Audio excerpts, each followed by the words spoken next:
নির্বাচনী প্রতিশ্রুতি বাস্তবায়নে আমাদের নতুন সংগ্রামে নামতে হবে। কাপাসিয়ায় একই পরিবারের ৫ জনকে গলা কেটে হত্যা। ২৪ ঘণ্টায় হাম ও উপসর্গ নিয়ে ৯ শিশুর মৃত্যু। আসামে ভূমিকম্প, কাঁপল বাংলাদেশও।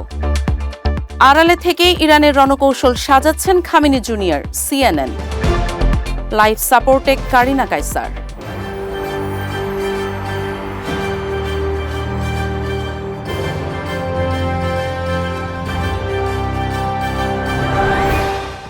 দর্শক, আমন্ত্রণ জানাচ্ছি নাগরিক প্রতিদিন নিউজরুম ইনসাইট থেকে। সঙ্গে আছি কাজী ইশরাত জাহান দৃষ্টি। এতক্ষণ শুনছিলেন সংবাদ শিরোনাম, এবার জানিয়ে দিব বিস্তারিত। সরকারের নির্বাচনী ইশতেহার বাস্তবায়নে দলের মাঠ পর্যায়ে নেতাকর্মীদের সহযোগিতা চেয়েছেন প্রধানমন্ত্রী তারেক রহমান। এ সময় দলীয় নেতাকর্মীদের প্রতি আহ্বান জানিয়ে বিএনপি চেয়ারম্যান বলেন, দলের সমর্থন ও সমন্বয় ছাড়া সরকার সফল হতে পারবে না। তাই নির্বাচনের আগে জনগণের কাছে করা সব প্রতিশ্রুতি বাস্তবায়নের জন্য আমাদের নতুন সংগ্রামে নামতে হবে। শনিবার রাজধানীর ফার্মগেটে বিএনপি, যুবদল, স্বেচ্ছাসেবক দল ও ছাত্র দলের সঙ্গে মতবিনিময় সভায় তিনি এসব কথা বলেন। গাজীপুরের কাপাসিয়ায় একই পরিবারের ৫ জনকে গলা কেটে হত্যা করেছে দুর্বৃত্তরা। স্থানীয়রা সকালে বাড়ির ভেতরে রক্তাক্ত অবস্থায় ৩ শিশু, নারী ও এক যুবকের মরদেহ পড়ে থাকতে দেখে পুলিশকে খবর দেয়। পরে পুলিশ ঘটনাস্থলে গিয়ে মরদেহগুলো উদ্ধার করে। কাপাসিয়া থানার ভারপ্রাপ্ত কর্মকর্তা শাহিনুর আলম বিষয়টি নিশ্চিত করেছেন। তিনি বলেন, পারিবারিক কলহের জেরে শুক্রবার গভীর রাতের কোনো এক সময় ওই ৫ জনকে গলা কেটে নির্মমভাবে হত্যার পর অভিযুক্ত স্বামী ফুরকান পালিয়ে গেছে। পরে শনিবার ভোরে পলাতক স্বামী নিহতের স্বজনদের মোবাইল করে খুনের কথা জানান।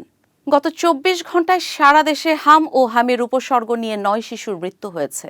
এর মধ্যে হামে ৩ জন এবং হামের উপসর্গে ৬ জন মারা গেছে। এ নিয়ে গত ১৫ মার্চ থেকে মোট মৃত্যুর সংখ্যা দাঁড়ালো ৩৫২ জনে। শনিবার স্বাস্থ্য অধিদপ্তরের সর্বশেষ প্রতিবেদন থেকে এসব তথ্য জানা গেছে। স্বাস্থ্য অধিদপ্তর সূত্রে জানা গেছে, গত ২৪ ঘণ্টায় নতুন করে হামে আক্রান্ত ও হামের উপসর্গ পাওয়া শিশুর সংখ্যা ১,৪৩৫ জন। ভারতের আসামের দক্ষিণ শালমারা মানকাচারে ৩.৬ মাত্রার ভূমিকম্প আঘাত এনেছে, যার প্রভাবে বাংলাদেশের উত্তরাঞ্চলের বিভিন্ন জেলা কেঁপে উঠেছে। ভূমিকম্প বিষয়ক ওয়েবসাইট ভলক্যানো ডিসকভারি জানিয়েছে, শনিবার স্থানীয় সময় দুপুর ২টা ৪০ মিনিটে ভূমিকম্পটি হয়। এটি আসামের ধুবড়ী থেকে ৩৪ কিলোমিটার দূরে সংঘটিত হয়। ভূমিকম্পটির গভীরতা এখনও নিরূপণ করা যায়নি, তবে এটি অগভীর ছিল বলে ধারণা করা হচ্ছে। যেখানে ভূমিকম্পটি সংঘটিত হয়েছে সেখানকার বিস্তৃত অঞ্চল জুড়ে এটি অনুভূত হয়েছে। ইরানের সর্বোচ্চ নেতা মুজতবা খামেনি গুরুতর আহত অবস্থায় দীর্ঘদিন ধরে জনসমক্ষে অনুপস্থিত থাকলেও দেশটির যুদ্ধ ও কূটনৈতিক কৌশল নির্ধারণে এখনও গুরুত্বপূর্ণ ভূমিকা রাখছেন বলে দাবি করেছেন মার্কিন গোয়েন্দা সংস্থাগুলো।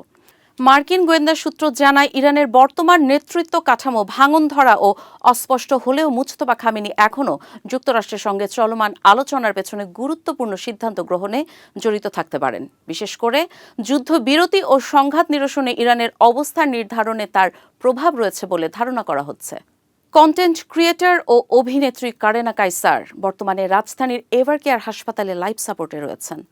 গত ১ সপ্তাহ ধরে জ্বরে ভোগার পর হঠাৎ জ্ঞান হারিয়ে ফেললে তাকে দ্রুত হাসপাতালে ভর্তি করা হয়। তার অসুস্থতার খবরটি নিশ্চিত করেছেন ডানা ভাই খ্যাত কন্টেন্ট ক্রিয়েটর কামরুন নাহার ডানা। শনিবার সামাজিক মাধ্যমে দেওয়া এক পোস্টে ডানা জানান, চিকিৎসকরা পরীক্ষা নিরীক্ষার পর জানিয়েছেন কারিনা হেপাটাইটিস এ এবং ইতে আক্রান্ত হয়েছেন। এই সংক্রমণ থেকে তার লিভার ফেইলার হয়েছে। দর্শক, এই ছিল নাগরিক প্রতিদিন নিউজরুম ইনসাইট থেকে সর্বশেষ। পরবর্তী সংবাদ দেখার আমন্ত্রণ জানিয়ে বিদায় নিচ্ছি। সে পর্যন্ত ভালো থাকুন, সুস্থ থাকুন।